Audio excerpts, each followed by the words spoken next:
porque la ley de desarrollo urbano establece que no se pueden otorgar licencias de construcción ni ningún acto,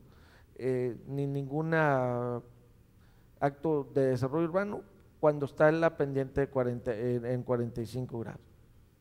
Entonces, así lo señala la ley, van con nosotros, nos indican, no es, creemos que es injusto, están todos los vecinos, al lado ya construyeron y ahora que yo pretendo construir tengo esta negativa. Y me aplicaron tal artículo, pues sí, la realidad es que el artículo así lo señala.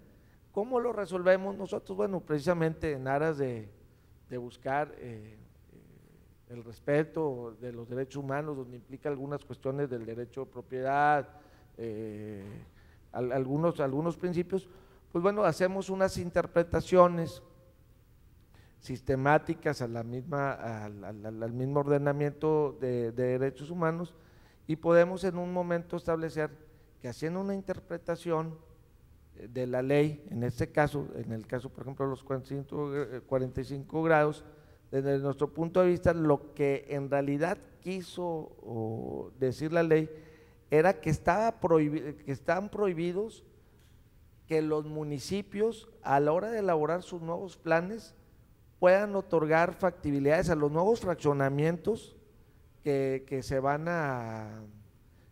se pretenden desarrollar, pero no ya a los que ya están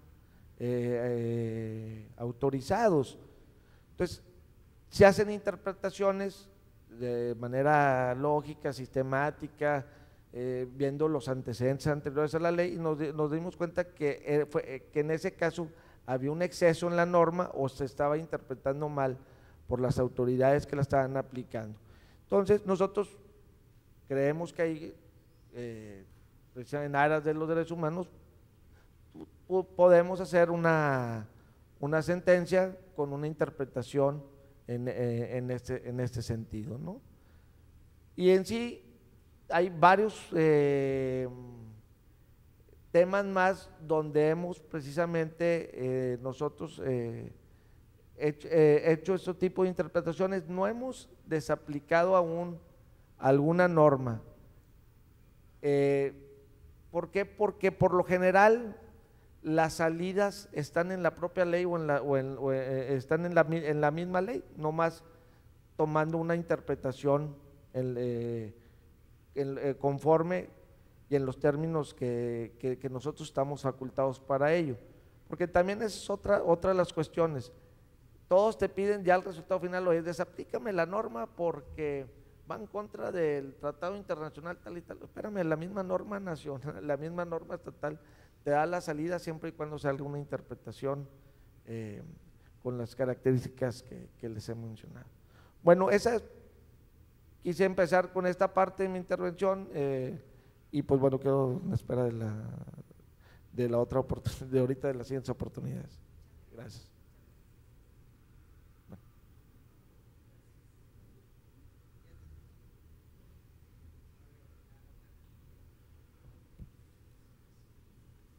Gracias.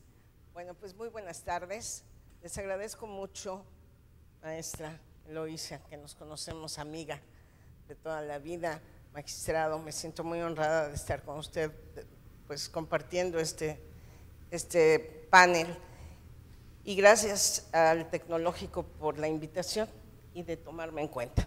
Yo les voy a platicar acerca del derecho de la presunción de inocencia en el procedimiento administrativo sancionador. Esto de la presunción de inocencia, pues aunque no seamos abogados ni estudiantes de derecho, pues nos suena, porque hubo hace algún tiempo, una peliculita que se llama Se presume inocente, que generó, pues incluso fue prohibida en los cines, en las entidades, en fin. Entonces, todo el mundo, al decir todo el mundo, todas las personas, el pueblo, ¿verdad?, aunque no sean abogados, saben o tienen idea de esta cuestión de la presunción de inocencia. Ahora, tradicionalmente, este derecho que consiste en que es el derecho que tiene toda persona que ha sido acusada de la comisión de un delito a que se le considere como inocente mientras no se le determine legalmente su culpabilidad. O sea, mientras no se le dicte una sentencia firme que lo declare culpable. Eso es la presunción de inocencia. Es el derecho que toda persona tiene, todas las personas, independientemente de su edad, de su sexo, de su raza, de su profesión, de su educación, en fin. Toda persona tiene el derecho, es un derecho humano, ¿verdad? Por esto, porque todos lo tenemos, toda persona tiene de, si es acusada de la comisión de una conducta ilícita, de un delito, se le considere como inocente hasta que se determine legalmente su culpabilidad. Eso es la presunción de inocencia. Ahora bien, el tema de la presunción de inocencia tradicionalmente ha pertenecido a la materia penal, es decir, al derecho penal, al derecho que nos habla de delitos. Y últimamente la Corte, la Suprema Corte de Justicia de la Nación, que fue la que en un momento dado, a través o a raíz más bien de la reforma a que aludía el magistrado Guajardo, al artículo 1 constitucional en 2011, pues genera la temática y genera la posibilidad de que otros tribunales, no solo los que pertenecen al Poder Judicial, tengamos injerencia en la resolución de asuntos en los que se ventilen o se hagan valer derechos humanos. Entonces, ya nos está dando un control difuso de la constitucionalidad, que es en la Constitución donde se establecen y se precisan esos derechos fundamentales. Entonces, tenemos que, a raíz de esta circunstancia de 2011 que se genera la reforma al artículo 1 constitucional, la Corte ha venido impulsando en forma muy insistente el respeto a los derechos humanos. Y han de saber ustedes que la presunción de inocencia, el derecho de presunción de inocencia, no estaba reconocido en nuestra Constitución. Fíjense ustedes, este derecho humano. Por eso es todo aquello de la película, no la vi, pero el que la haya visto seguramente se acuerda de toda la cuestión de se presume inocente. La Constitución no preveía, sino hasta 2008, que fue la reforma del artículo 20 constitucional, el derecho a la presunción de inocencia. Fue a partir del 18 de junio de 2008 que se reforma el artículo 20 constitucional y señala en su apartado B, fracción primera, el derecho que toda persona tiene a que se le presuma inocente, a que se le dé trato de inocente hasta que no se dicte una sentencia en la que se le declare culpable. Entonces, imagínense ustedes si esto pasa hasta 2008, pleno siglo XXI. O sea, vivimos sin este derecho consagrado en nuestra Constitución, pues desde siempre.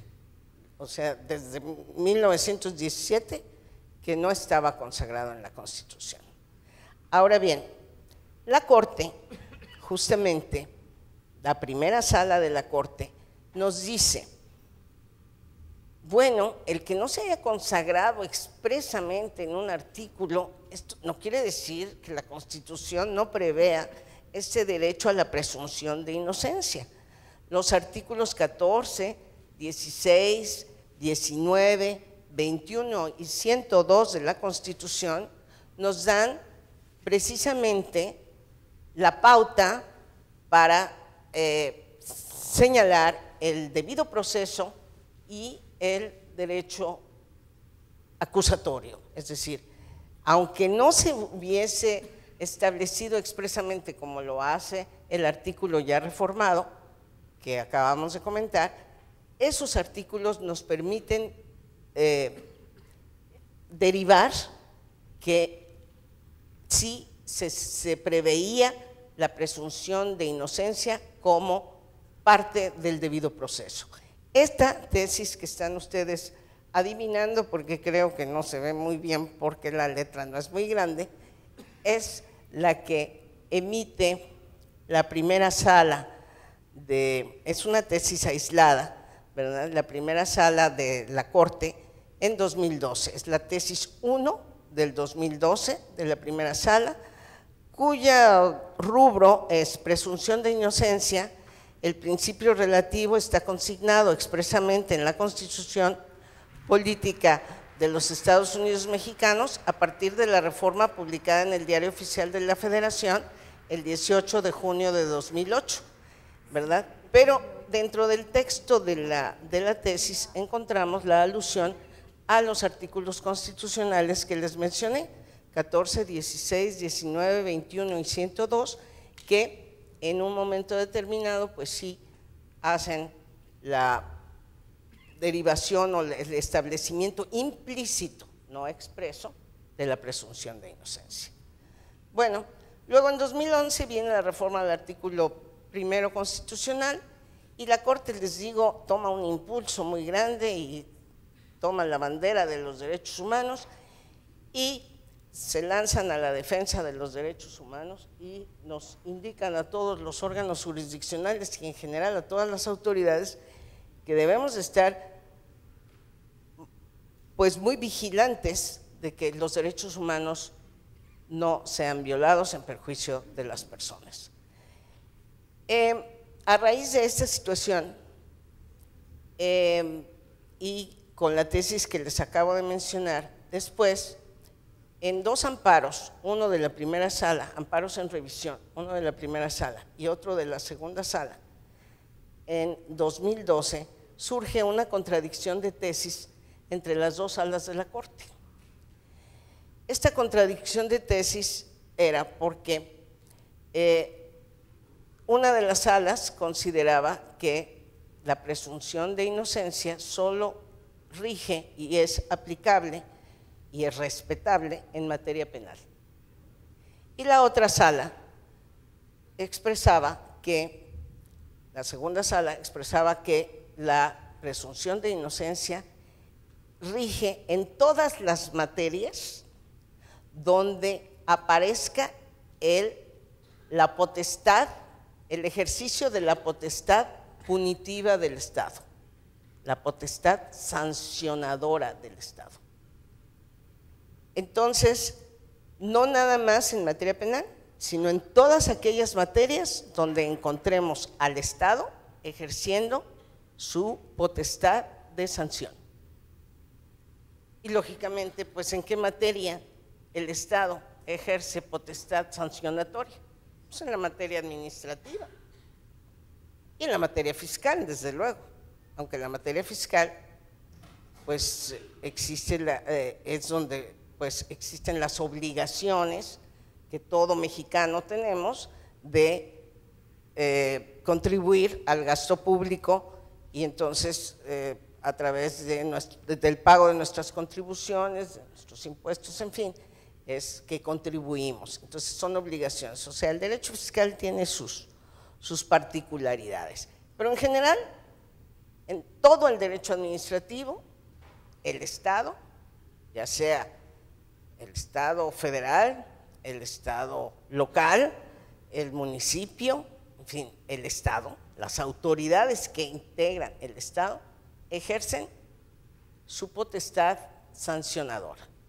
Entonces, entre estas dos tesis, una de la primera sala, que decía nada más en materia penal, presunción de inocencia, y la otra de la segunda sala que decía para todas las materias, se genera la contradicción de tesis, y en 2013 el presidente de la Corte acepta analizar la contradicción de tesis, se turna el asunto de contradicción, es la contradicción de tesis 200/2013, se turna a la ministra Sánchez Cordero para que elabore el proyecto.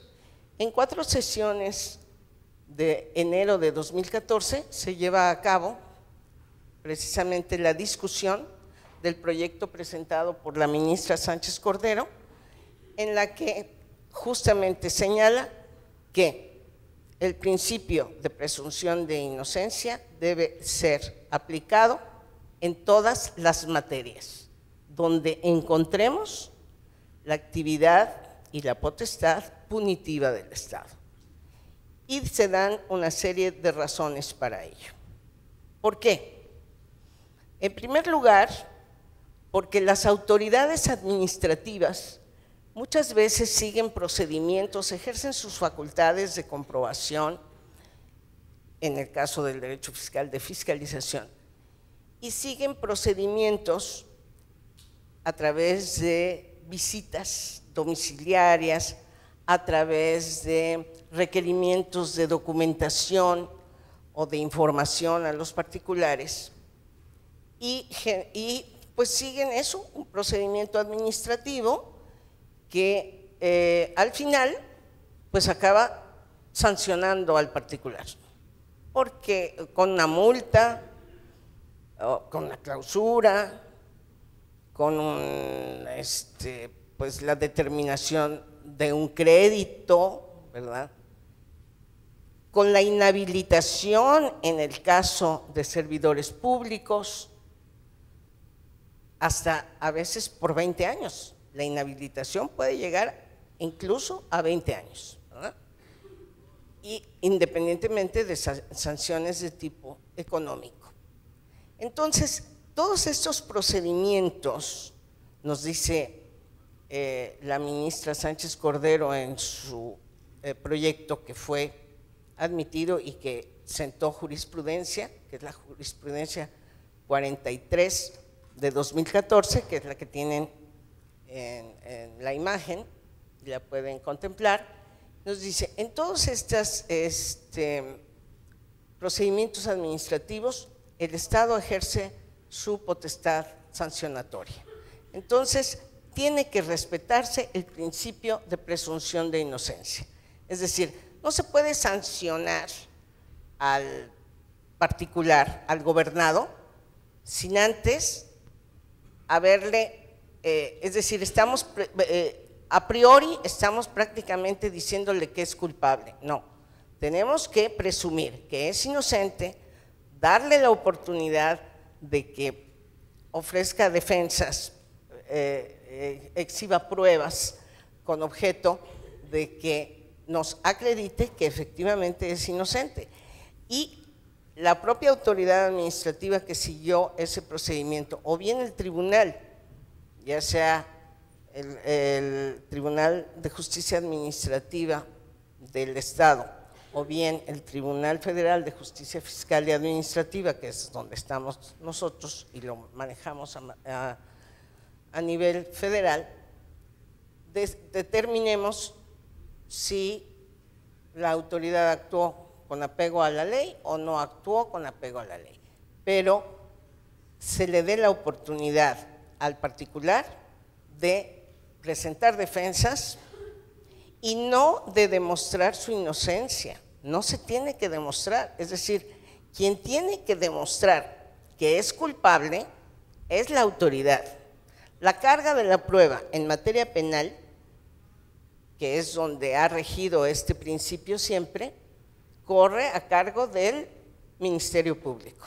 El Ministerio Público es el que tiene que demostrar que se dan los elementos conductuales que se apegan al tipo y que existe culpabilidad por parte de la persona.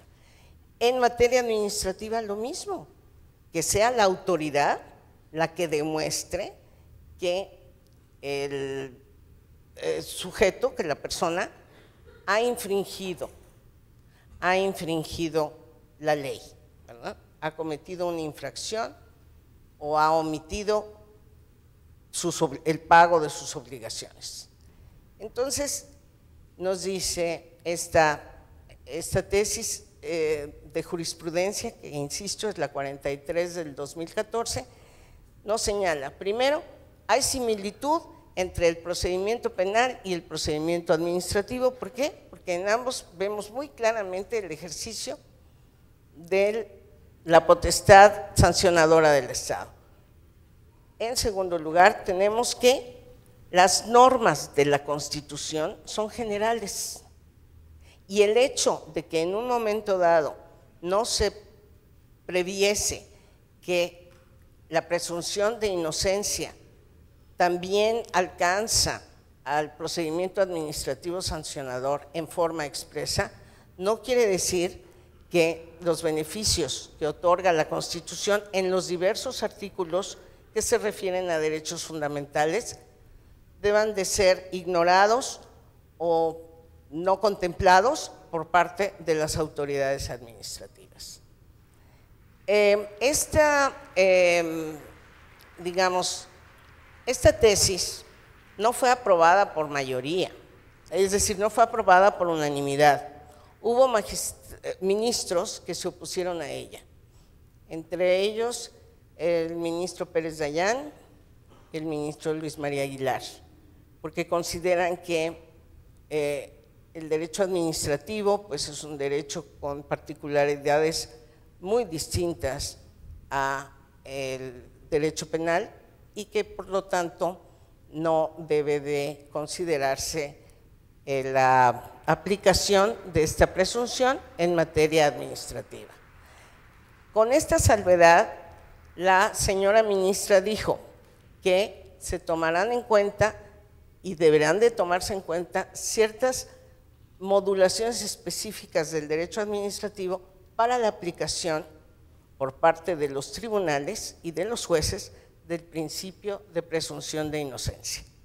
Esto es importante porque los que ya han llevado fiscal seguramente o administrativo habrán visto el artículo 68 del Código Fiscal, que desde 1938 establece que los actos de autoridad fiscal administrativa se presumen legales. Entonces, aquí, en materia administrativa tenemos eso, el acto de autoridad se presume legal y esto se contrapone a la presunción de inocencia del particular. Entonces, ¿qué pasa? Es tarea del juez ponderar. O sea, nos dejaron toda la tarea a nosotros. Pero bueno, pues tratemos de cumplirla y de hacerla bien como ustedes que vinieron a escucharnos. Muchísimas gracias.